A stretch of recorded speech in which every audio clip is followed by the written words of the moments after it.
Κάποτε ήταν δύο αδέρφια, ένα αγόρι και ένα κορίτσι, που ζούσαν μαζί με τον πατέρα τους. Καθώς έπεσαν, τους ήρθε μια ιδέα να φτιάξουν ένα χιονοκόριτσο.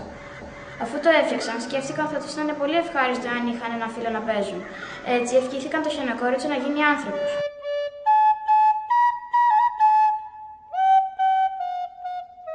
Το πήραν στην παρέα τους και άρχισαν να παίζουν, μέχρι που ο πατέρας τους γύρισε από τη δουλειά.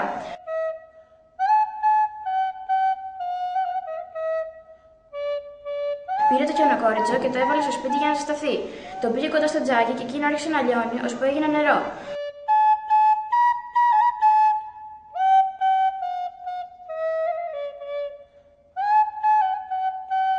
Τα παιδιά στεναχωρημένα βγήκαν έξω και άρχισαν να το ξαναφτιάχνουν. Αυτή τη φορά όμως το άφησαν να φύγει και έτσι απογοητευμένα μπήκαν στο σπίτι. Ο καιρός πέρασε. Ο χιονάνθρωπος περιπλανιόταν εδώ και εκεί, ώσπου ήρθε και το καλοκαίρι. Ο ήλιος άρχισε να καίει και η ζέστη να δυναμώνει. Άρα γιατί θα απογίνει ο χιονάνθρωπος? Ουφ, την πάτησα. Ήρθε το καλοκαίρι. Τι να κάνω, θα λιώσω. Ναι, θα είναι ένα μεγάλο καλοκαίρι με πολλές περιπέτειες.